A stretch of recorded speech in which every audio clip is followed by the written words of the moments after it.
Good afternoon. We are ready to start this meeting. This meeting is adjourned. Can we please stand for prayer?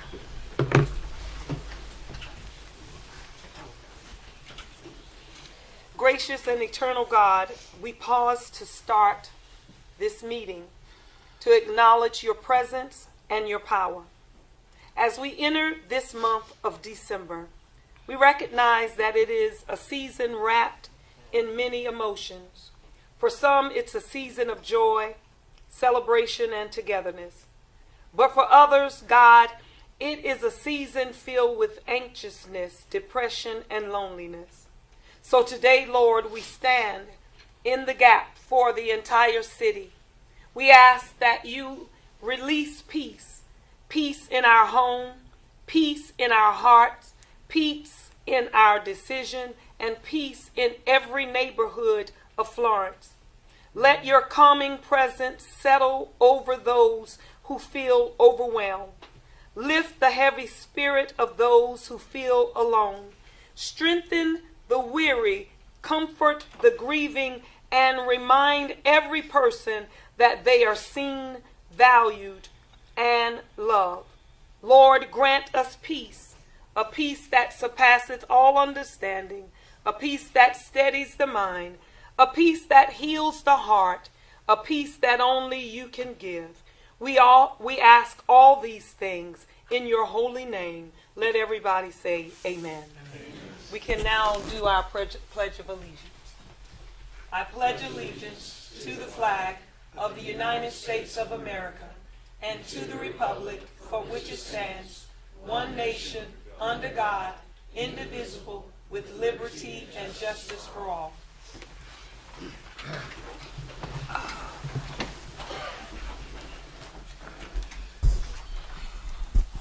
Good afternoon again, and council, we have to approve our minutes. What say you? So moved. Is there a second? Second. All those in favor signify by saying aye. Aye. Opposes? The ayes have it. Excuse me. We have an addendum. Please forgive me for skipping this. We have resolution number 2025-49, a resolution authorizing the city manager to enter into a facility encroachment agreement with CSX Transportation. Second. All those in favor signify by saying aye. Aye. Madam Mayor, as we're doing the addendums, I would like to actually add a personnel item to executive session for this meeting. Yes. That's a motion. Second. All those in favor signify by saying aye. Opposed? The ayes have it. We also are going to move up resolution number 2025-47 and resolution number 2025-48. We will move that to come right behind service recognitions, if that's okay with you all. Thank you so much. So, council, we are at honors and recognition, service recognition. Hazel Wilson, 20 years, justice and law. My goodness.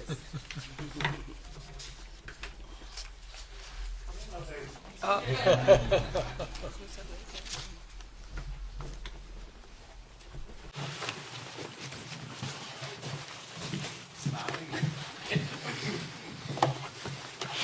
so Hazel began her career with us as one of the youngest employees on staff. And over the last 2 decades, she has grown both personally and professionally. During her journey, she has started a family, earned her college degree, been promoted as the city's first African-American clerk of the courts, and now serves as our court manager. Throughout her tenure, Hazel has adapted to constant changes, gained valuable knowledge, and built strong relationships with the staff and the community. We all know that working in court environment is no easy task. Hazel approaches every challenge with resilience, grace, and a genuine passion for the work. Hazel embodies the city's core value of we, not me. Her heart for service and her willingness to go above and beyond, often spending countless hours ensuring the job is done right, are truly commendable. Hazel, thank you for your hard work, your leadership, and your unwavering commitment over the past 20 years. We are proud to honor you today and grateful to have you as part of the city of Florence.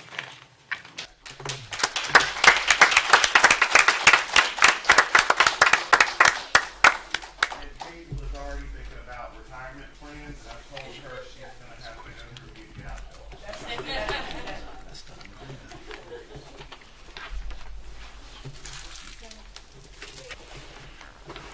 Next on the agenda, we have a grant presentation, and we love Mindy Taylor. Mindy, 3 times the charm, not 2, but Duke Energy Foundation grant, $10,000 presented by Mindy Taylor, Duke Energy Director of Government and Community Relations. Do you love me without them? I check though, Mayor. Well, Is it for the children? Okay. Yes. Good afternoon, Mayor and member of council.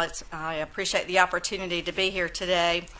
You know, many of our customers across the state of South Carolina cannot participate in our current weatherization programs due to structural deficiencies in their homes, such as roof leaks.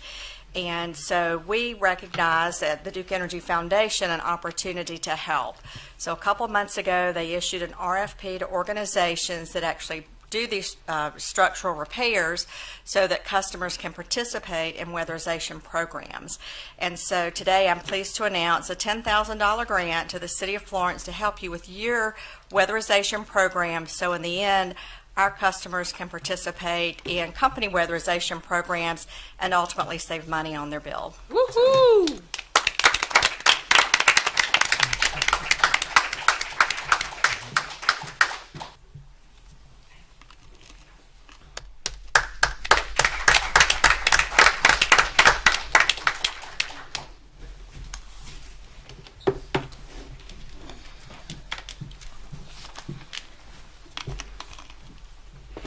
Next, council, we will move to resolutions number 2025-47. The resolution of recognition of Dr. John A. Keith III in honor of his contributions to revitalization and sustaining growth of downtown Florence, South Carolina.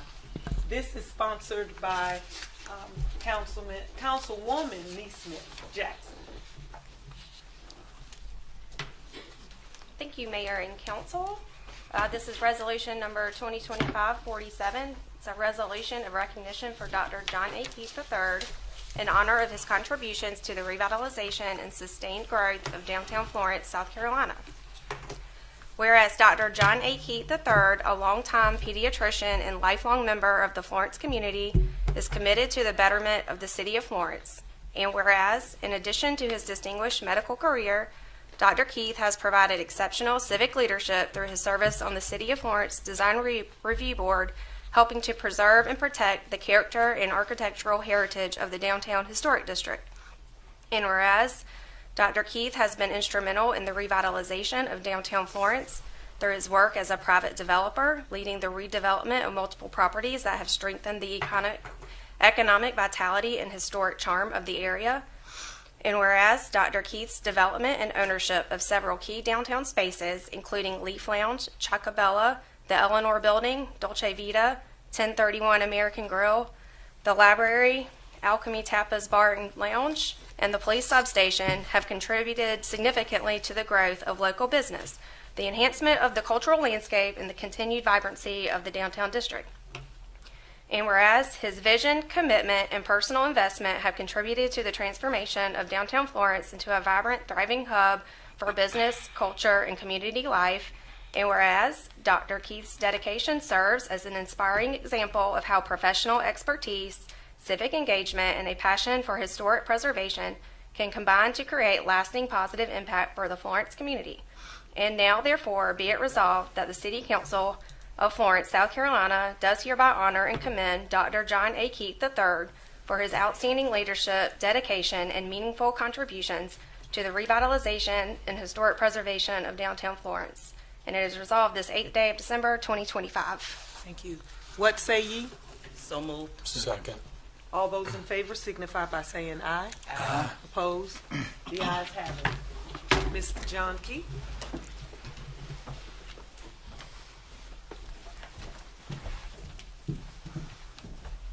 Thank you, sir, for being a true trailblazer in our area. Your investments, your contributions, all of that has shaped what our downtown really is.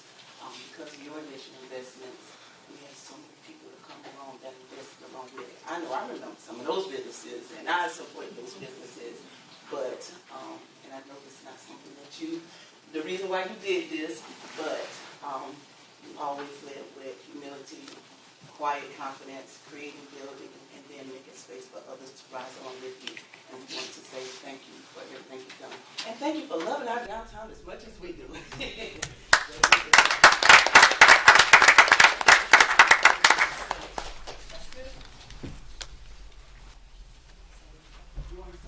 Yes, yes. Madam,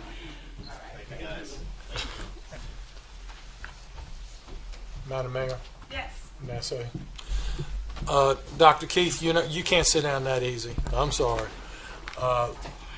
For those who don't know, not only is he just an incredible human being and a great friend to all of us, and an amazing doctor who, gosh knows, as a pediatrician, the reams of children whom you have taken care of, and I see so many nodding heads out there in the crowd already.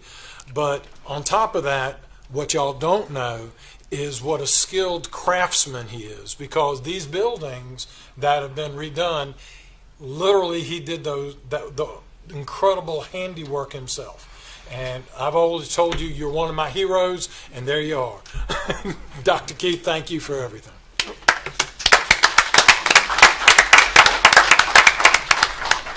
Thank you so much. Next, we have resolution number 2025-48, a resolution of recognition for foster care crisis awareness in the city of Florence. Thank you, Mayor. This resolution is sponsored by Mayor Barnes, and it's resolution number 2025-48, a resolution of recognition for foster care crisis awareness in the city of Florence. Whereas there are currently 3,394 children in foster care across South Carolina, with 173 of those children from Florence County, and there is a critical shortage of licensed foster homes to meet this growing need. And whereas the lack of stable foster homes leads to children being placed in emergency beds, sleeping in offices, separated from their families and communities, causing emotional trauma and a sense of abandonment. And whereas research shows that children with stable foster placements are more likely to succeed in school, build healthy relationships, and have a brighter future, while children without stable placements face much higher risks, including homelessness, criminal justice involvement, and lower educational attainment. And whereas the South Carolina Youth Advocate Program is dedicated to providing children in foster care with a safe, stable, and loving environment, offering crucial support to foster children and families through services like licensing, coordination, mental health care, crisis management, and 24/7 support. And whereas raising awareness of the foster care crisis is vital to encouraging more community members to serve as foster parents, volunteers, and advocates, thereby strengthening the safety net for children in the city of Florence. Now therefore be it resolved that the City Council of the City of Florence, South Carolina hereby recognizes foster care crisis awareness and expresses its support for the South Carolina Youth Advocate Program and all organizations working to protect, uplift, and provide hope for children in foster care. Resolved this 8th day of December 2025. What say ye? So moved. Second. All those in favor signify by saying aye. Aye. Opposed? The ayes have it. Mr. Tyler, could you come forward, please? Would you care to say anything?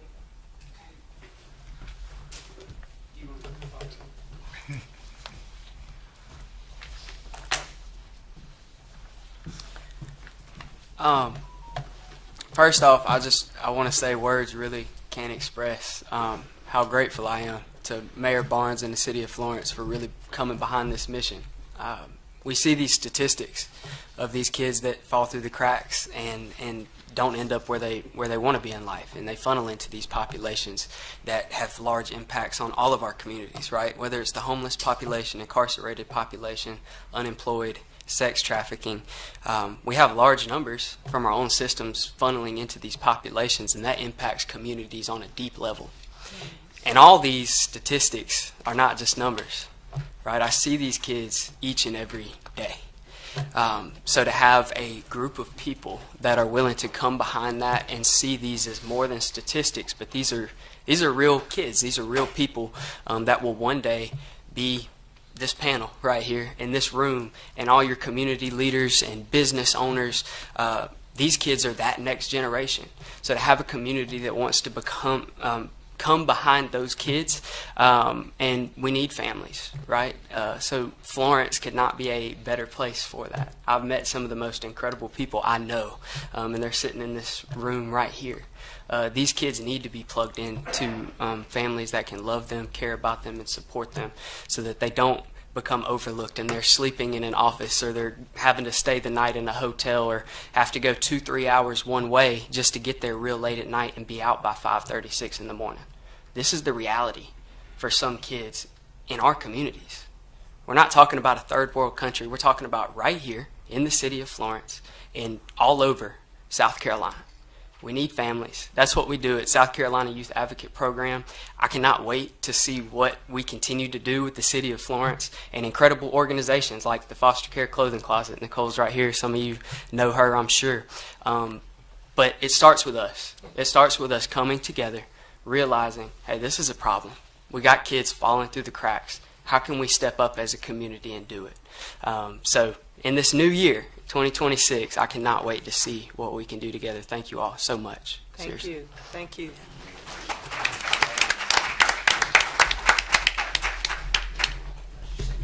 Yes, Councilman. I just wanted to piggyback off that. I had the opportunity to spend some time talking with Tyler at the foster care clothing center at the ribbon cutting, and so I would encourage anybody who has any questions to spend some time and talk to Tyler. You know, a lot of what we do and what we're up here on council is public safety, fighting crime, working for a future workforce for our folks. A lot of that has to do with what Tyler is touching as well, and I encourage anybody to spend some time, hear the numbers. It really is kind of mind-boggling, some of the stuff that he'll hit on, and the impact it really does have on our day-to-day. So I would encourage you, and if you have some time, please take a look at all that they're doing. Tyler, I want to talk to you between the executive session, if you don't mind. Thank you. Thank you so much. All right. Next, we will have ordinance and position. No, not yet. We're going to come back to it. Yeah. Ordinance and position, Bill number 2025-39. It's a second reading, an ordinance to amend Chapter 17 of the City Codes of City of Florence to add Article 5 to provision related to relating improper use of public place and urban camping and others matters there related thereto. So moved. Second. All those in favor? Aye. Opposed? The ayes have it. Council. Huh? Oh, I'm sorry. That's Article 4. I'm sorry. Article 4. And we have two here to speak. Mr. Tommy Campbell. You could come on up now. Madam Mayor, council members, first of all, it's an honor to stand here before you today. So let me just tell you, I didn't tell you, we have a timer, so, and they start the timer.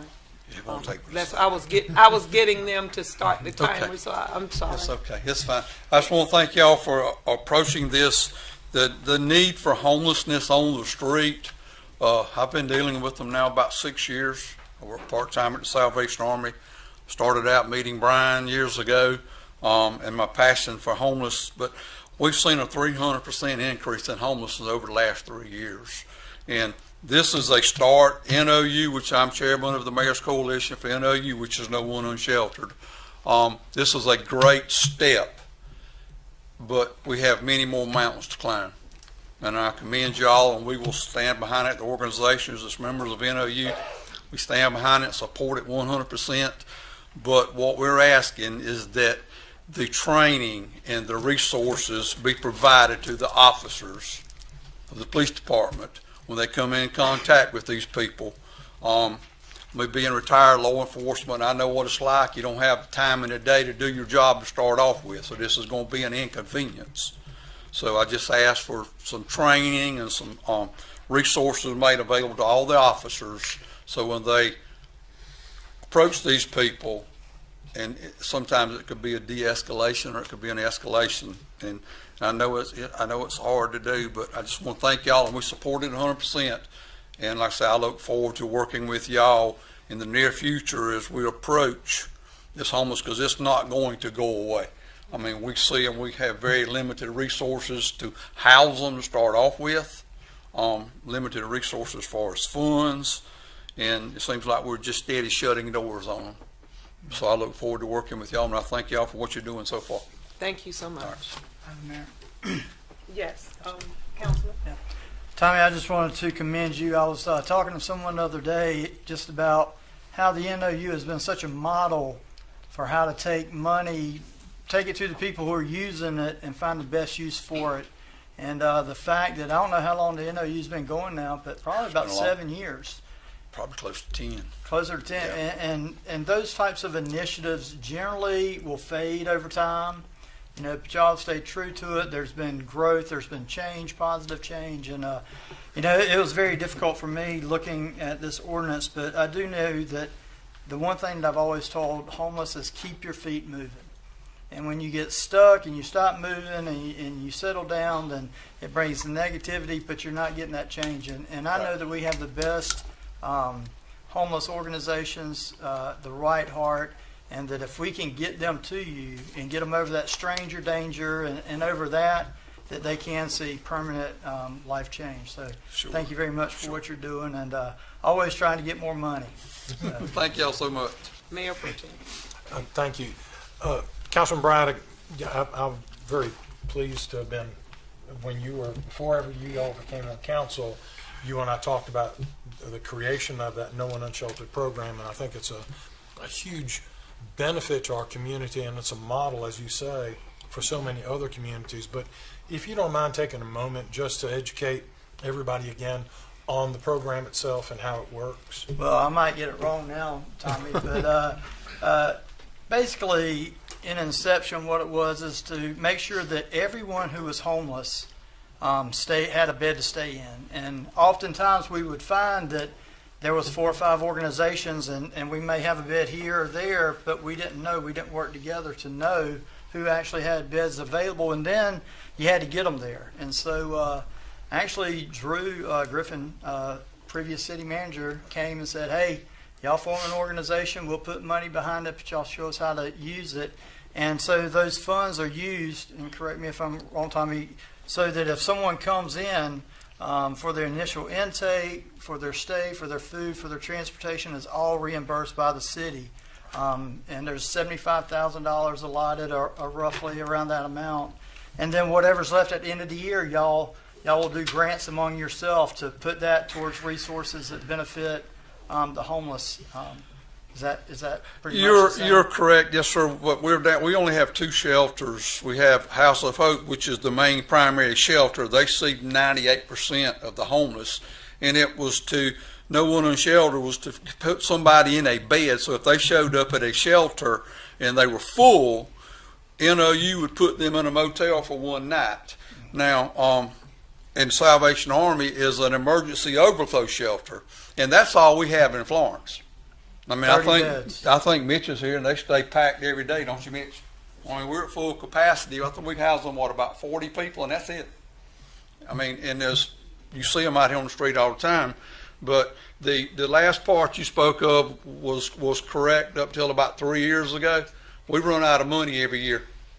I mean, we are having a hard time making it quarter to quarter. Our finance guy is here today, and I hear from him every night, hey man, we out of money. We don't have no more money. So, we have to shut down.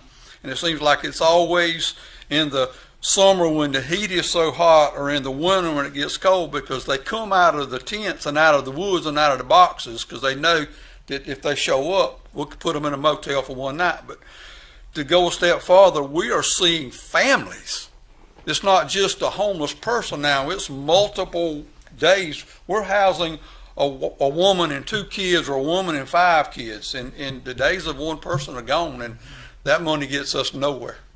We can't even make it quarter to quarter.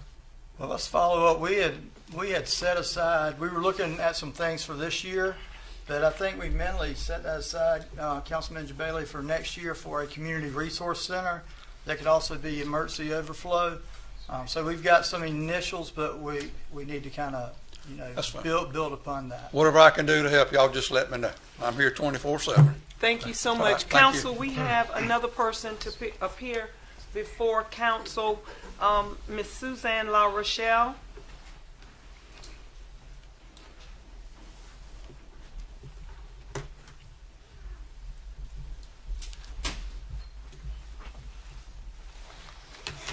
Thank you, Council, for the opportunity to speak with you. I don't want to misspeak. After I saw the first reading and I read the notes from the meeting, it said that you would go into executive session and you would discuss with, I believe, no one unsheltered, and possibly change the amendment. So I don't know, or change the ordinance. I don't know if it's been changed. So I can tell you my concerns about the reading of the first ordinance, but it may be it has changed.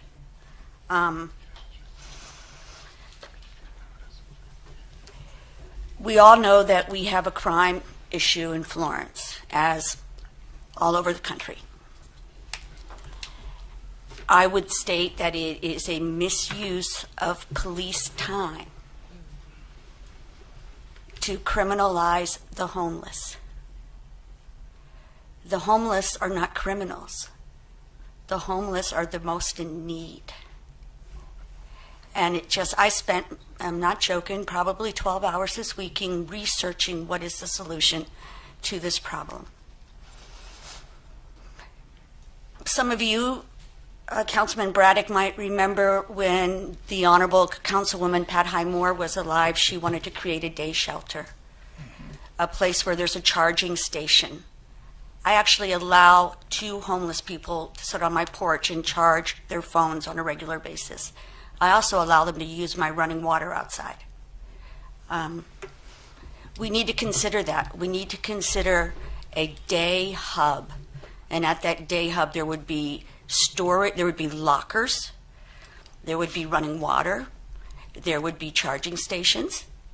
There is one city that's very comparable to Florence. It's in Tennessee that is doing that, and they are actually seeing a decrease in homelessness because also at that hub they have resources available.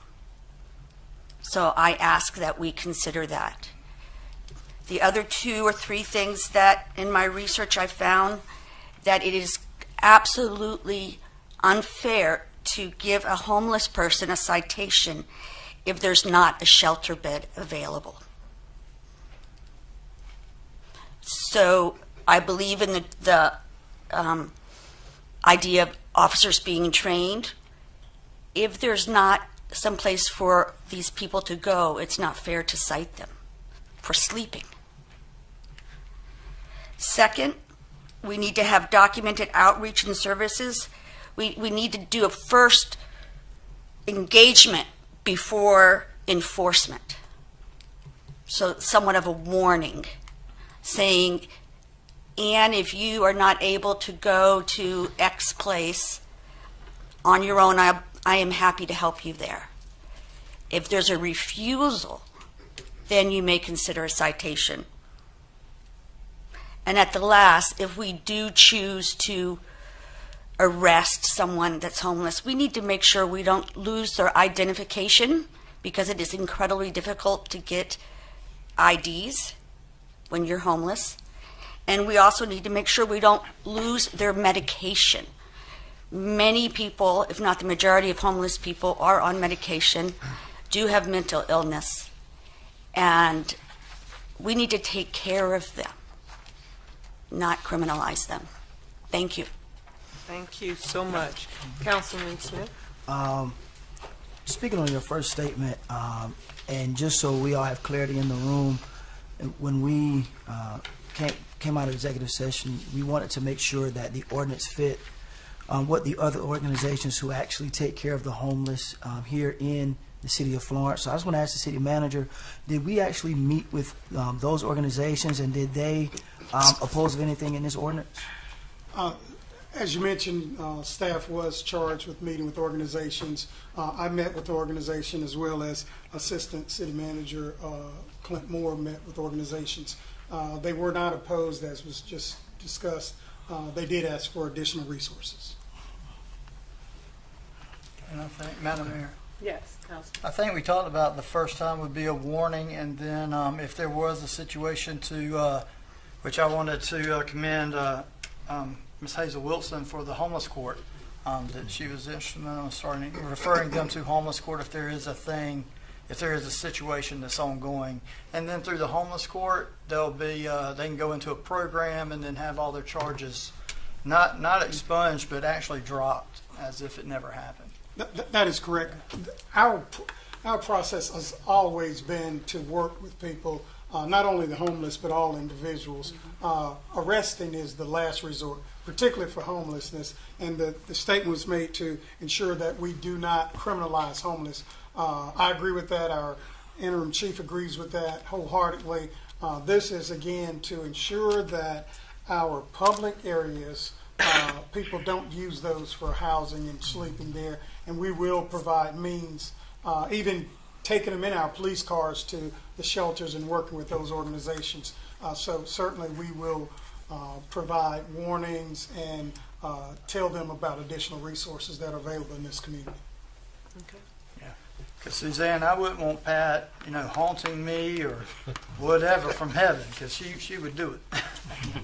Yes. She's still fighting for the homeless, I'm sure. Yes, we are in the process of opening up a 501c Hearts for the Homeless in honor of Pat.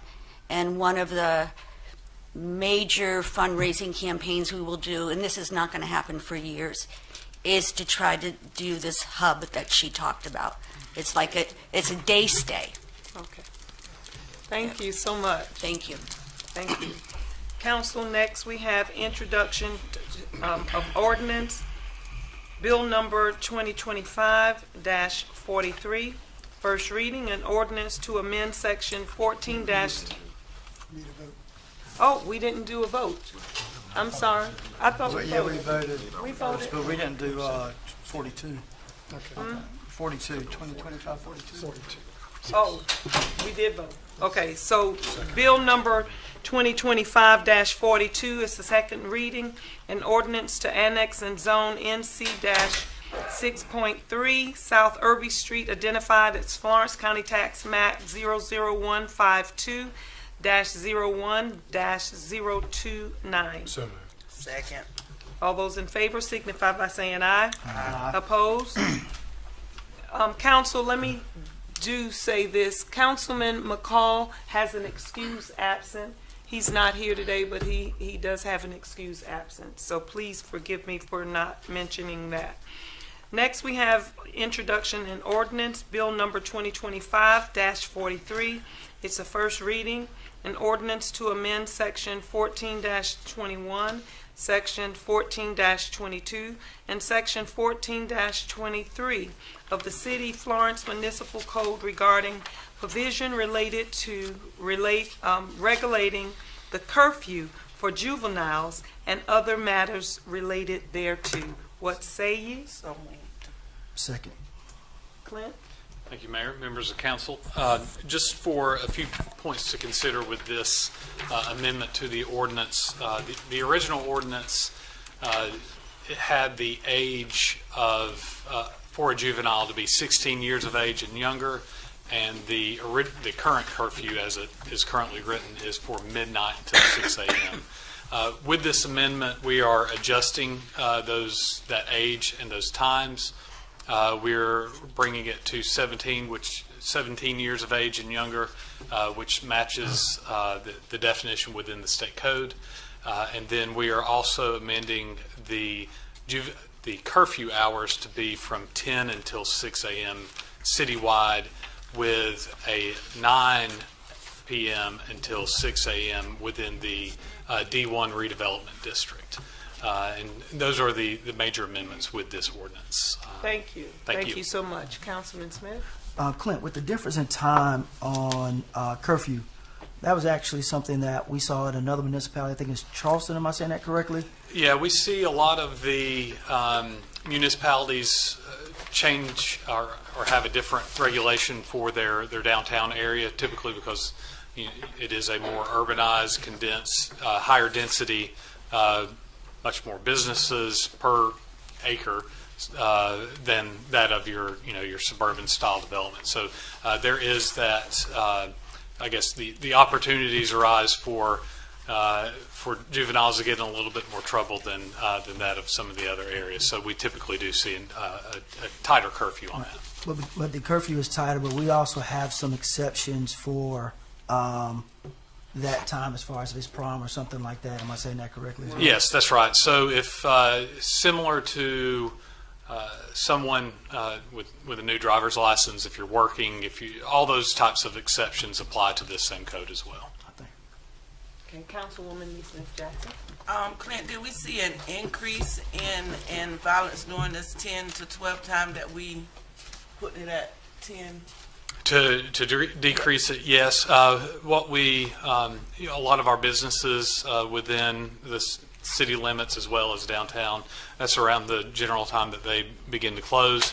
And past that, we typically see our drinking establishments that are open. And so, obviously, if you are 16, 17, below the age of 21, you're not allowed to be in those establishments. And so, it's just a regulation playing off of those requirements. Thank you.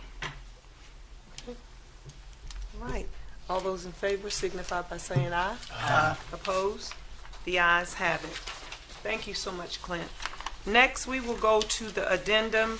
It's resolution number 2025-49, a resolution authorizing the city manager to enter into a facility encroachment agreement with CSX Transportation.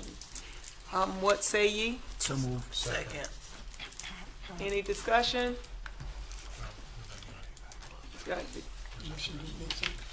Do you all need something, or we need to go on in? Thank you. All right. Good afternoon, Madam Mayor and Council. This resolution is for the city manager to sign an agreement to allow us to move forward with our Jeffers Creek Sanitary Sewer Project.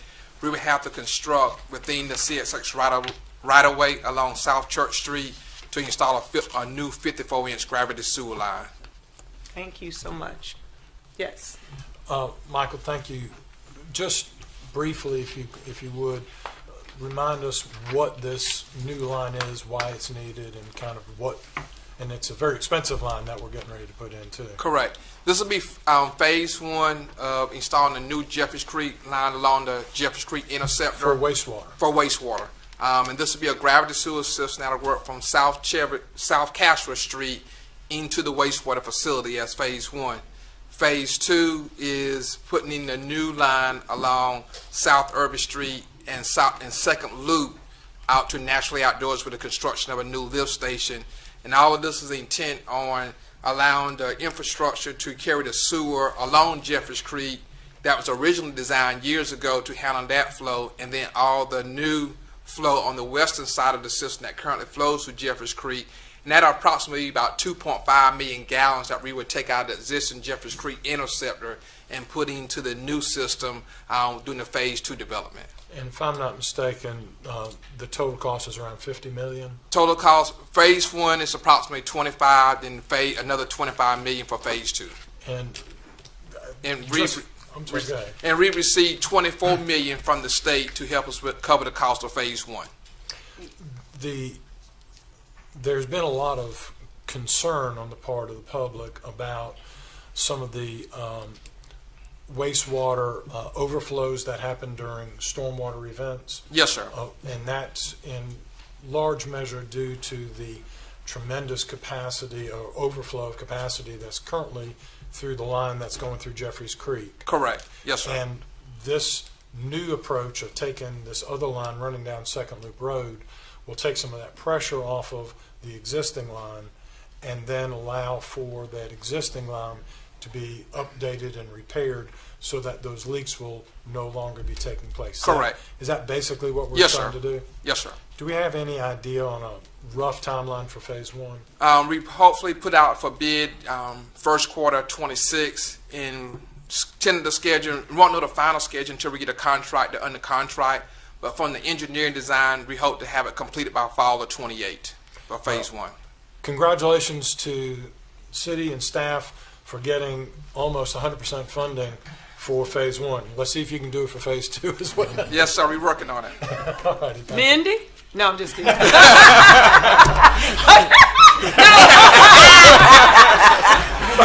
go. That was. Come back with the check, Mindy. All right. Thank you, Michael. Yes, sir. Thank you so All right. much. Yes, ma'am. Madam. What say ye? So moved. And there was a second. Second. All those in favor signify by saying aye. Aye. Opposed? The ayes have it. We have reports to council, Stedman Group opioid analysis and recommendations.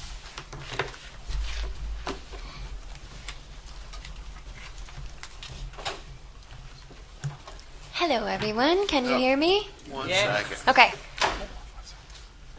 Good afternoon, Mayor and Council. Before we get into the presentation, I just kind of wanted to give a brief history and overview of what the city's done with the opioid funding Sure. so far. So over the next 18 years, the city of Florence is estimated to receive approximately $4.5 million as part of the $360 million statewide opioid litigation settlements. So far, the city's had 2 award cycles. For the 2023 funding cycle, council awarded $582,860 to 4 applicants. Circle Park was $55,860. Resurrection Restoration Center for the Homeless was $105,000. Tenacious Grace was $172,000, and House of Hope was $250,000. For the 2024 funding cycle, council awarded $554,524 to 5 applicants. Potter House Recovery, Inc. received $72,949. Tenacious Grace, $73,220. PD Healthy Start, $100,000. Circle Park, $58,355, and House of Hope, $250,000. So the South Carolina Opioid Recovery Fund introduced an option for political subdivisions of the state, which is the city of Florence, to use $25,000 of their allocation to develop a long-term community opioid remediation plan. The city issued an RFP and awarded the contract to the Stedman Group to develop the City of Florence Community Action Plan. Here to present today is Brianna Robles and Courtney Lane with the Stedman Group. Thank you, Glenn. Thank you so much. Thank you. Thank you so much for having us here today. My name is Bree Robles. I am with the Stedman Group. I also am somewhat of a hometown girl. I am born and raised just up the road in Conway, South Carolina. I've been in Colorado for 6 years, so I'm very happy that my work has brought me back here. Very fun to be back home this week, so thank you for having me. Do we have slides? Are you all looking at them? Oh, here they are. Okay, awesome. So we're going to present to you just a couple slides on the Community Action Plan for Opioid Settlement Spending and how we got to that plan. So you can move me forward to the next slide. In summary, we conducted a comprehensive gap analysis of secondary data. We also conducted focus groups, community meetings, and all of that together led to this community action plan. It is very informed by Florence community members. We worked together with Florence community members through the focus groups, community meetings, to really develop this community action plan. Next slide, please. All right, so just leave this up for a second. Here's some links to all of our reports. They are publicly available, so you may go to these links or take a picture if you want, and you can look them up, the full report, the gap analysis report, the summary report, the community action plan narrative, and the community action plan work plan. These are all available for you. Next slide, please. All right, a little bit more into the project overview, how this is broken up into a few phases. Phase 1, City of Florence contracted with the Stedman Group, us, we're based out of Denver, to create a community-informed and data-driven community action plan for the use of opioid settlement funds. Stedman Group conducted a gap analysis to identify strengths and weaknesses in Florence County. Again, through focus groups and interviews and community meetings, we really worked with your community, with people with lived experience and your organization leaders, some to which Glenn mentioned, to make this community action plan. So it's really grounded in community input and secondary data. So we also dug hard for data that's available across the state and across Florence to mesh with the focus group information from the community members to create the plan. So then we created the community action plan to support transparent, community-driven opioid settlement decision-making in Florence. And then next steps will be to move into implementation of the community action plan. Next slide, thank you, Glenn. So for primary data collection, this is the qualitative inputs. This is where we were talking to community members through focus groups, interviews, and community action plan meetings. Then we had the secondary data, the quantitative data. This include publicly available data like the Recovery Ecosystem Index, South Carolina Department of Alcohol and Other Drug Abuse Services, the Department of Public Health, the census, and other organization-level data. Glenn mentioned a few organizations that received awards. We have talked to all of them, and a few of those organizations provided us with some data as well. Next slide.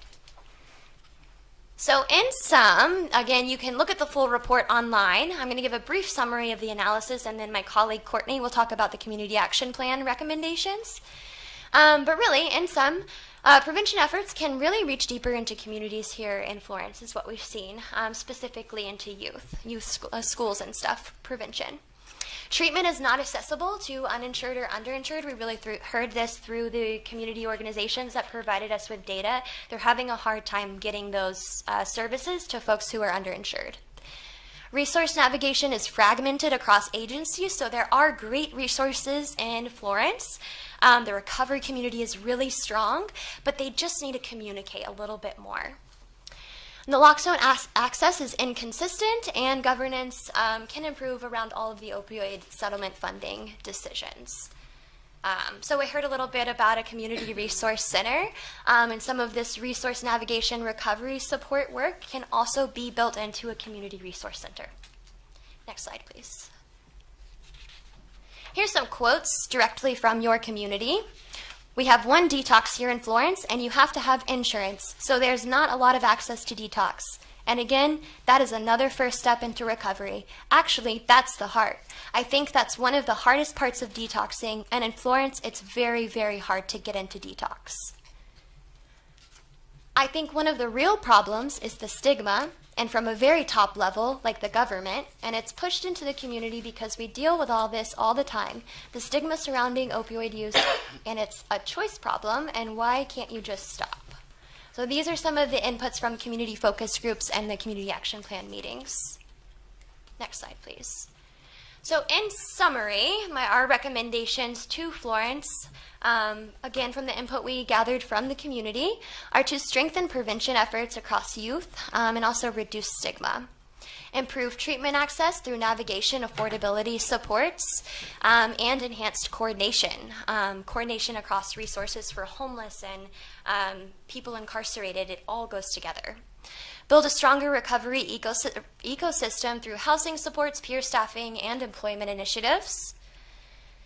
Integrate naloxone education and harm reduction messaging into all prevention strategies, and establish a shared governance, communications, and evaluation functions to coordinate across the city. And there's also potential to coordinate with these dollars with the County of Florence as well. We have worked with many municipalities who have partnered with their county to make best use of their funds. Next slide, please.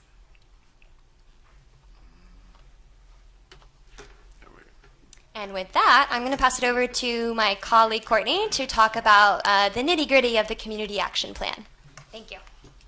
Hi, thank you for having me. This is my first time in South Carolina, not a local, but it's been really lovely, far more cold than I expected, so I don't know what y'all are doing, but... She tried oysters yesterday. So. For the first time ever, it was my first oyster. I only had one. Okay, so our community action plan is really just your strategic plan that you've hired us to build out. Some of the processes included, one, we did our focus group, so we really met with the community and just had conversations, asked questions, held like roundtables and information gathering, but then we convened those same partners in building out the mission and the vision of the strategic plan, and then ultimately the strategies. This was conducted over 3 2-hour sessions, so those were the strategic planning sessions, was a full 6-hour real nitty-gritty work with your community. Our first strategy that we came up with was around the prevention, community awareness, and harm reduction. Second strategy would be recognizing the need for treatment access and increased navigation. And then the third strategy would be really bolstering the recovery ecosystem that really is already heavily operating here, but just kind of in silos. Go ahead, Glenn. Okay, so strategy number 1, you see that there's dollars tied to this. We will get to the budget summary, but this is just kind of the first look at how we recommend allocating the budget. It's really kind of split evenly across the 3 strategies, so you'll see it's about a 30% allocation per strategy, and then there's also a governance line.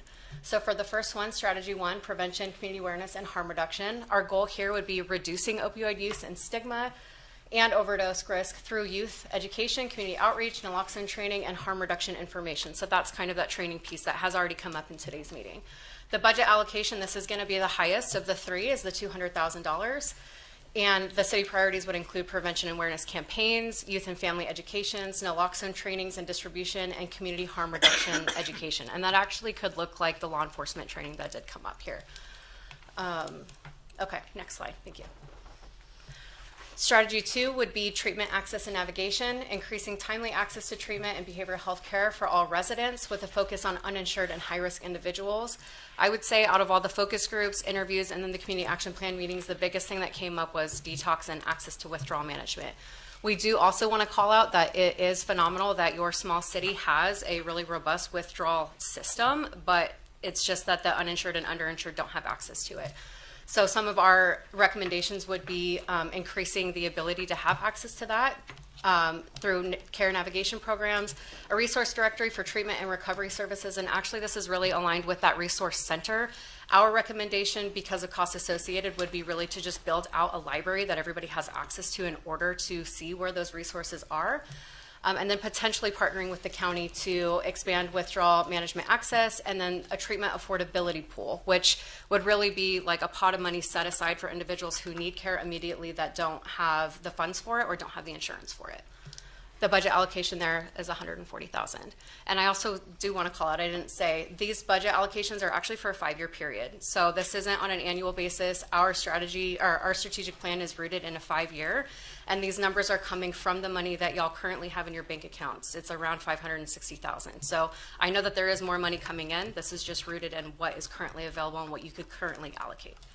Okay, next slide. Strategy 3, the recovery ecosystem. Strengthen housing, peer support, and long-term recovery pathways. The budget allocation here is $160,000, and city priorities would include recovery housing, and I know that y'all have already funded that, so it would really be continuing that. Peer support expansion. It was recommended by the community that peer support specialists are integrated in all steps of the recovery process and not just within specific organizations. And then again, if we're able to collaborate with the county, you could potentially build out a recovery provider compact or a recovery-friendly workplace initiative, which would allow for streamlines from individuals in recovery to employment and kind of furthering along their like recovery sustainability. Next slide. Okay, so we've got this implementation roadmap, and this is built out, this is a very high level. Y'all have access to the narrative and also the work plan. The work plan is built out in a spreadsheet where you can literally see hard steps, milestones, and key deliverables.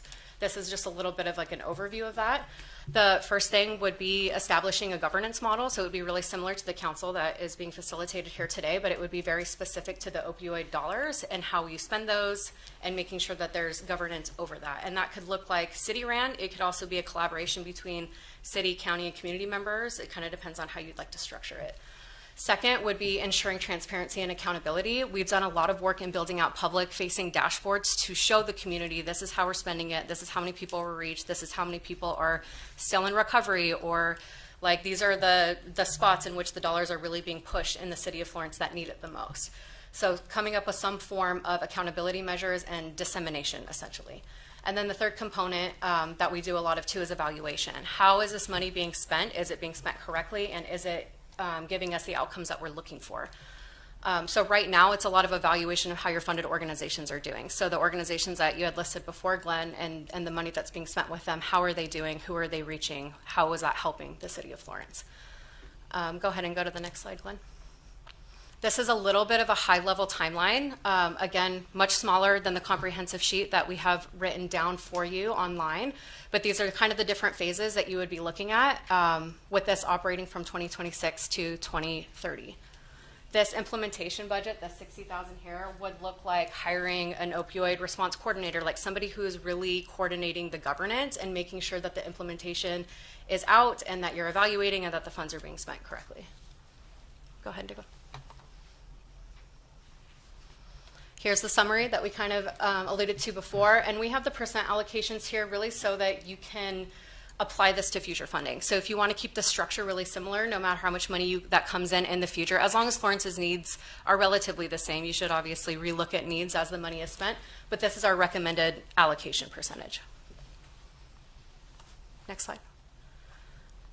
This was kind of something, yeah, we don't have to do this whole discussion, but I guess our recommendation with how much money y'all have and how much money the County of Florence has, it would make a lot of sense for there to be like cross-jurisdictional collaboration. You saw the map on one of the slides earlier where we were kind of pinpointing different resources, and a lot of them are outside of City of Florence because we recognize that if somebody in City of Florence needs resources, they're likely not just staying right here. They might be exiting the city and getting those resources. So it might make a lot of sense to do some collaboration. And I think that's, yeah. Thank you so much. Yeah. Councilman. So the 5 years, the 560,000 over 5 years, would that be like doing each phase, like the first year funding phase 1, which was 60,000, and then the next year a portion of that? Because like you just heard, several organizations are getting funding, and the goal is for them to get funding, establish programs, and then over time, to taper off as the funding that we're receiving tapers off. So, for us to take all the money and put it towards this would be to be taken away from the people that are doing the work. Would it be split over time? How would y'all suggest it? I mean, that's totally how, the governance model would come up with the way that you want to be spending it. So typically, the jurisdictions that we work with in Colorado specifically do 2-year funding opportunities. So they get funded for the 2 years and then they reapply.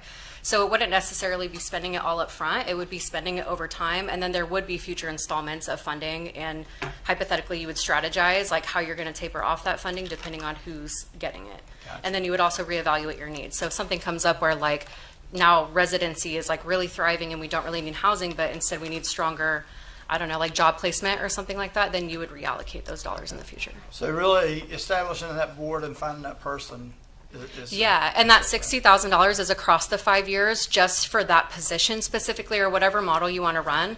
We also do facilitation, so if you just wanted consultants to do that, that would be an option, or if you wanted to hire somebody. So like $12,000 a year. So that's what I was... Yeah. Okay, yeah. The other thing is, do y'all know of any detox solutions, like programs, cities doing it right, organizations, funding?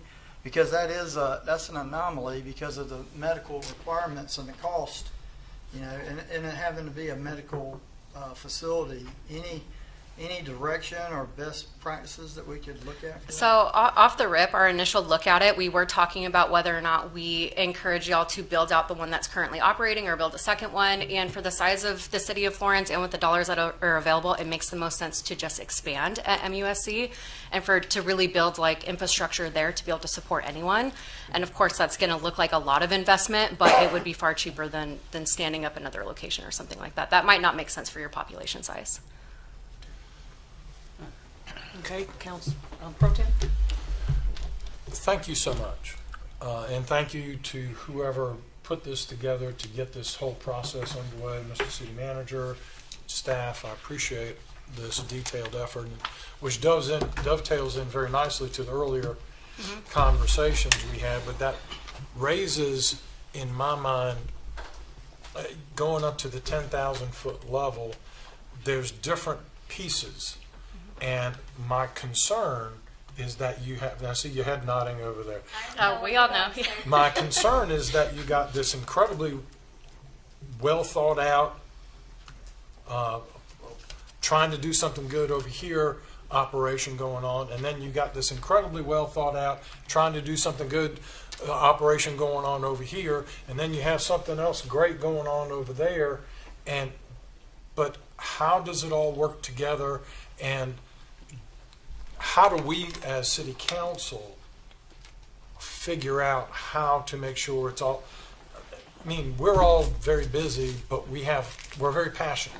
Absolutely. We care very deeply.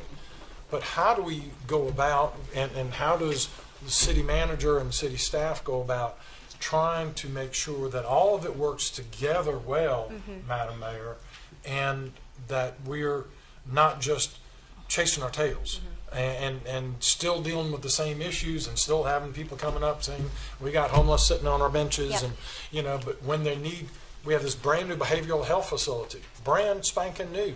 Yep. That's over there. And doesn't that tie in with a lot of opioid? Doesn't the homeless issue, aren't there a number of people in the demographic that are in need of that? I mean, so it seems like everything is, the pieces are potentially all in place, maybe, I don't know, but how does it all work together, and what do we need to do to establish that? And I'm going on and on. Please give me an answer. Thank you, sir. That was a great question. Courtney and I have been getting jazzed in the back seats over there listening to all of you talk because it is all related. They are all pieces of a puzzle. The foster care, the homelessness, the community resource center, it all goes together with this community action plan, with supporting people with drugs in your community. It's all overlapping. All of these people need help. We can help them maybe all at once with a resource center. So you can maybe work with facilitators. Maybe you hire someone to lead the council we discussed a little bit earlier, the Opioid Abatement Council. That's where we get all the hats in the room. That's where we get the people with lived experience in a room. That's where we get the city delegates, the county delegates in the room. We get the organization leaders in the room. We get people from the homelessness and the foster care people in the room. We all sit together, we look at the problem, and we figure it out together. The council is going to have all the hats in the room. That's our intention. Yeah. Thank you for that. The Leatherman Behavioral Health Center is a huge piece of that. We believe we can tap into that big resource that you all have available to you, which is amazing, and put these pieces, you all have everything. It's there, right? It's just putting the pieces together and connecting the resources. Mr. City Manager, can we put this on the agenda for our budget retreat to take a deeper dive and whether by Zoom or in person, invite folks in to help us, because I don't want to miss out on the opportunity, and I'm sure everybody agrees with that, to how do we figure out how to make it all work together. And it just seems like we're going to have to do we can't solve it here today, but it seems like we need to do a deep dive, Madam Mayor, to try to address this. And our police force as well, I'm sure, is very interested in all of it and how we handle our policing, and all of these pieces just seem to all work together, if I'm not mistaken. I mean, you tell me if I'm wrong. So, well, we can talk about what's going to go on at the at that budget conference, but you can handle that. I got another question out there. With the opioid settlement funds, they have to be tied to certain strategies. All these fit within those? Okay. Yep, they're all in score of compliance. Okay. Yep. Okay. Everything that was discussed today actually is in compliance. Okay, good deal. Right. And then, I have another question. I can't think of it, so. Okay. Going back to the law enforcement real quick, we do have in the community action plan more built out in the links. There's a full written out co-response piece of that that will support deflection and responding to de-escalation crises in the community. Okay. I know it was. So one thing that I saw in the report was that our deaths by overdose were 40% higher than like the state average. So our overdoses were the same, but the fatalities were substantially higher was there any anomaly? Was it a reporting anomaly? Was it a lack of training or lack of Narcan, or what? That just really stuck out to me. Yeah. I'd say the lack of treatment, the lack of detox, those uninsured folks not being able to get in the detox where it's critically important to detox in a safe place from the drug. I'd say that's a huge puzzle piece there. Yeah, go ahead. I just want I want to let you know too that we actually had a conversation internally about that rate. We thought we were wrong, and we were double checking our research because we felt like we were giving the wrong number because the concern was so high. But I would also mention too that rural areas are going to struggle just because there's less response out there, there's less access to services out there. It's just harder for people to ask for help in those rural areas. Great. Thank you so much. Thank you for your research and great information. Yeah. Thank you for having us. Yes. Right. Council, next we have Mashiro, Ms. Building Florence Together Annual Report.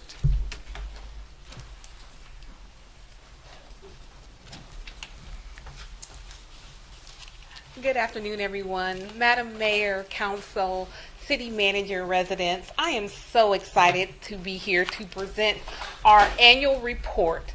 So, back in 2014, according to the comprehensive plan, the CDC was recommended. And so in 2021, it was ordained by council that Building Florence Together was adopted. And so I'm here to report that we had another banner year. Last year I stood before you and I was so excited because we were able to finish our rehab on Gilliard Street. And so this year, according to our strategic plan, we were able to build 2 brand new homes. But before I get to that point, get this slide up. This year we were blessed to do a beautiful groundbreaking ceremony where our honorable mayor, our city manager, was able to speak as we broke the ground. And on that particular land, we were able to build 2 brand new homes. And so I'm excited. This year, we also was awarded a $500,000 line of credit to help leverage our existing assets. And the city also provided us 11 single-family homes. So the initial investment of $400,000 from the city is now worth almost $4 million. So I'm excited about Building Florence Together and what we're doing, and we would not be able to be in that position without the support of the city. But before I move on, I want to thank my awesome board. There is a few of us here this morning. Miss Suzanne is also on the board, and I want to invite them up just to share just a couple of words of how they support, and I couldn't do what I do without them. This is our Honorable Chris Hanley. He is our Vice President at this time. Glad to be here. Thank you for having us. And let me say this. She took my line. We are supported by you, and we couldn't do what we could do without your support. So thank you. But let me say this. Michelle Morgan is amazing. And y'all just need to thank the Lord that Michelle's here. She's doing a wonderful job. Yes. I'm the vice president. The president is not here today, Clay Swaggart, and so that's all I have to say. There you go. I'd like to piggyback on that. She is truly a gift to what we do, how we try to make a difference in this community, and the support that we get from you guys. It is so needed to revitalize and just put the message out there of what we do and the difference that we make. I've been on this board since existence and served in many capacities, and thank you for the opportunity to serve, and we do it with a lot of pride. I hate to be repetitive, but I have to thank Mayor Barnes and Council and our outstanding leader. She makes this job easy. She makes the job easy. To come into the meetings, make decisions that are very important to the constituents of our community. This has been a work for some years now, and to finally see it come to fruition is outstanding. Home ownership is important. Home ownership drives loyalty and passion for community. And so hearing that and knowing that, we want to thank you all. Thank you for your support, continued support for what we're doing. We are touching lives, and your support is greatly appreciated. And to God be the glory for all tides rising and everyone benefiting from the work that the city and that Building Florence together is doing. Thank you so much. Thank you so much. Last but not least, I did provide our audited financial statements, and I'm pleased to announce that our audit was clean with no issues. So I think it's important to know that Building Florence together is endeavoring to do things right and do things in compliance. We appreciate the opportunity. Yes, yes. So, wait a minute. Council, Mayor Pro Tem.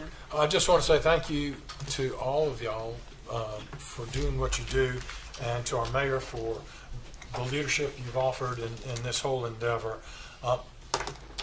This report is for you because it's one more piece of the puzzle. That's right. It's just another part of what we're doing overall, and so you have it. Okay, great. So because as here today, it looks like today has been the day for all the different pieces to come before us, and I think it's great timing. But just again, thank you very much. We appreciate it. Thank you so much. I too want to say thank you. I remember us traveling, Scotty, to Greenville to see what they were doing, and we dreamed of one day doing that and more. And Michelle and board, thank you, because we are well on our way. Thank you so much. It was hard to let the baby go into the hands of you all, but I can say it could not be in better hands. You all are doing a phenomenal job. So thank you so much. Thank you.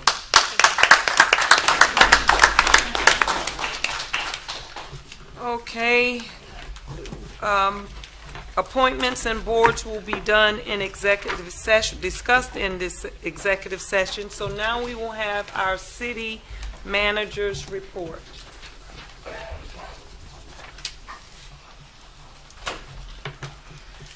Thank you, Mayor and members of council. During the season of giving, I thought it was prudent that we talk a little bit about the city of Florence and its wonderful employees. Our employees made a remarkable impact through their generosity and service this year, as they do every year. Together, they supported numerous community initiatives, including the Carolina Clemson Harvest Hope food donations. Councilman Bailey, as we know, we lost the football game, but we actually won the hearts of the citizens of Florence. Go Gamecocks. Go Gamecocks. Because we won there, we did provide 2,907 pounds of canned and non-perishable foods. The Angel Tree is currently going on. We're fulfilling the wishes of 40 children who have incarcerated parents by buying Christmas toys for those children. We did the Heart Walk. We raised over $7,000 in the Heart Walk. Our United Way campaign is always strong. We earned this year the Golden Sponsor Award, and we contributed more than $49,000. Greg's Grocery, our police department and others provided and packed 400 boxes of food and gave away 425 turkeys this year. We're working with Adopt a Dorm. That's supported by our police and our fire departments there to provide, again, toys to those in need. We participate in a police toy giveaway and bring in joy to families in need.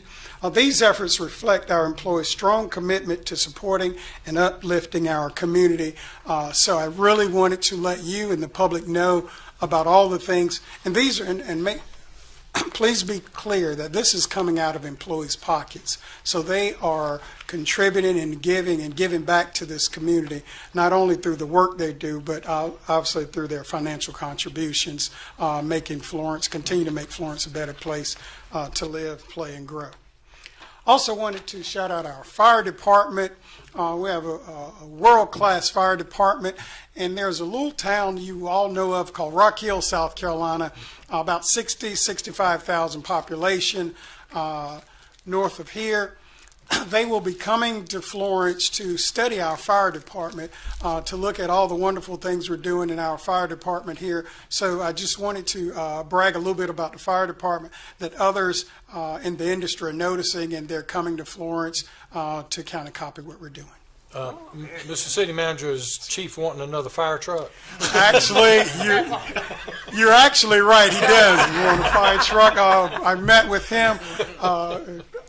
Since I'm bragging on him, I have to talk about it. We're working hard on our budget, and I asked my staff to set up meetings with me, and Shannon was the first one to set that meeting.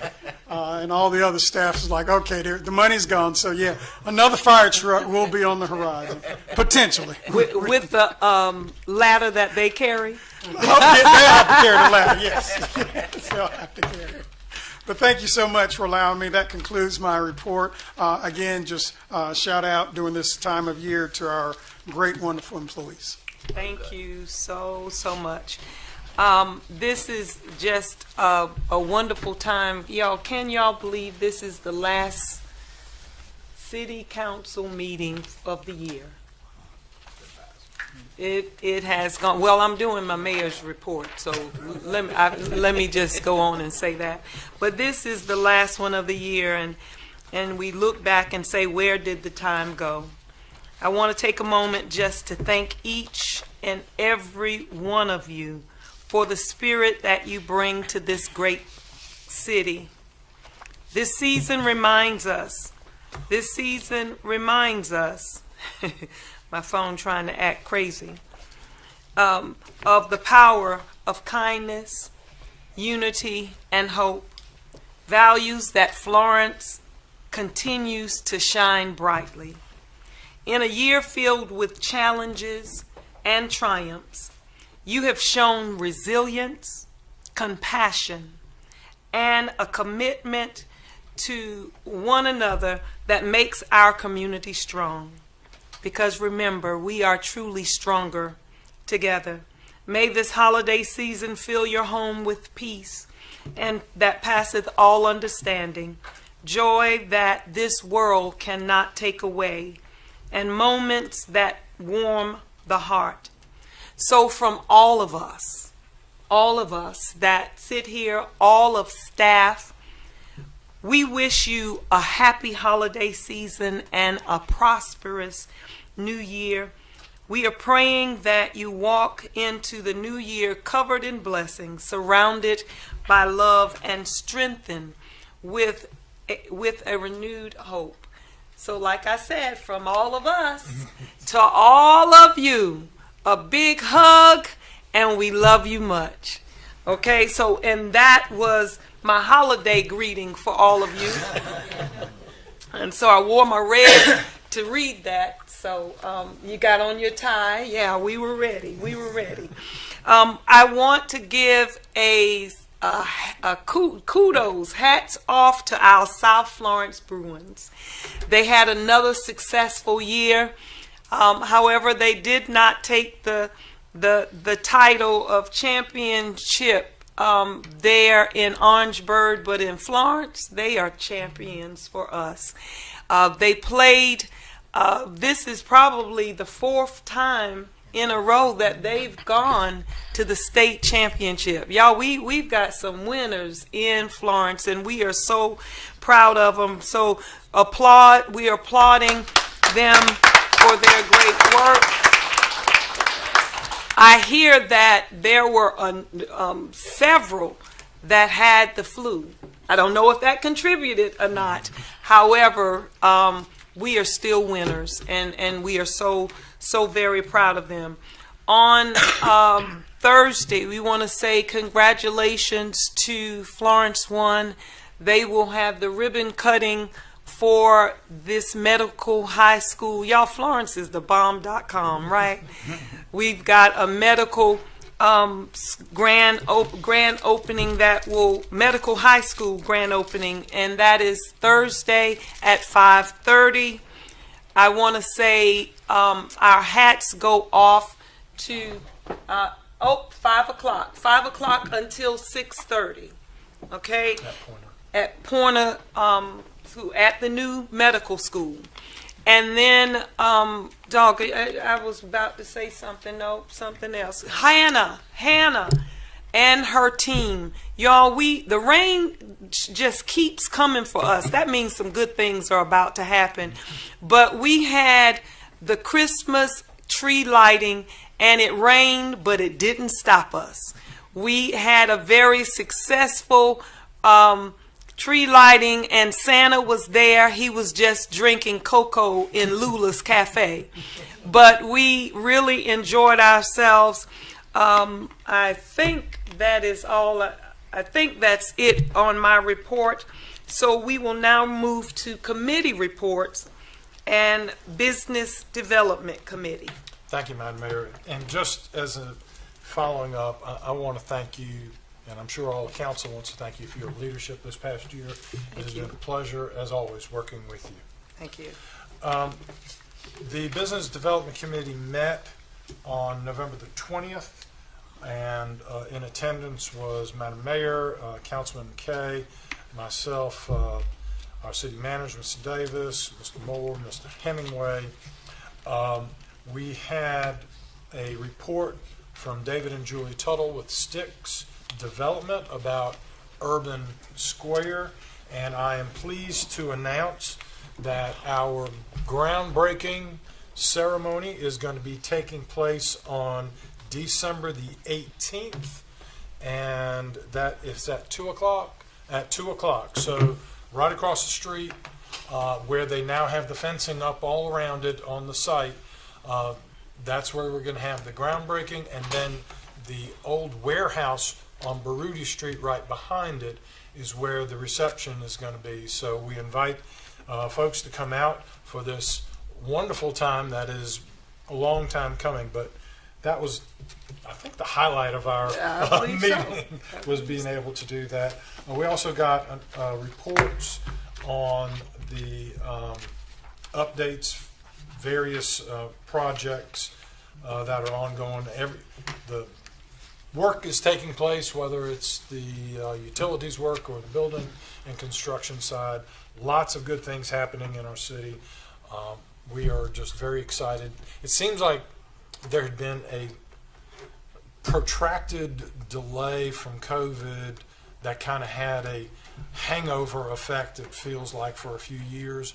But it feels like that hangover is now wearing off, and a number of these projects that have been in delay, including the nursing home over on Lucas Street, is now coming about as well. So a number of these ones that have been in delay are now happening, as well as the Carolina Theater, the NOFO building, which we've referred to across from Victor. So a lot of different projects are coming. Good stuff happening in the city. Anything else? Anything else? That's our report for the Business Development Committee. Thank you so much. Next, we will have community redevelopment. Okay, and that committee is Councilman Smith and Councilman McCall. We did not meet, and we will not meet for December. It's Christmas. So we will take those time off, but we've got so much coming up in the new year for you, and that we're excited. So I will pass on. Is somebody representing? Okay, the Finance and Audit Committee next. Yeah, so that's me. Councilman McCall is the chair, and Councilman Smith.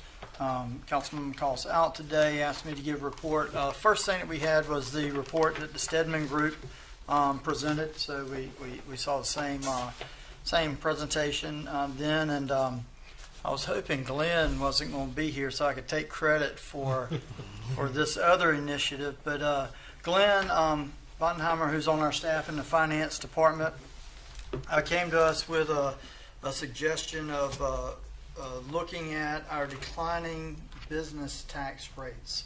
So Florence is one of the few cities with a declining rate for business license, but also we have the most aggressive declining rate. What that means is, as your revenue goes up, the rate of your business license goes down incrementally from like 100% to 80%, 70%, 60% as your volume goes up. With the lowest percentage, 10% of the business license fee, being paid by the highest producers of retail sales, like your big box stores, which was, I think it was 6 million, around 5 or 6 million and above, it was 10% of the business license. And so what the city has suggested, which really levels out the playing field for small business. Small business is anywhere from 0 to 7 million, as defined by, I think, Google. I think that was Google's definition, Wikipedia's definition. And like 0 to 100 employees, which small business is what really fuels our economy. And what we were seeing is that we were giving we're currently giving a big advantage to our big box stores over our local small businesses by offering them this declining rate. And so we're going to look to level that out where it's equal, where small business at around 6-7 million will be the same consistent rate all the way through.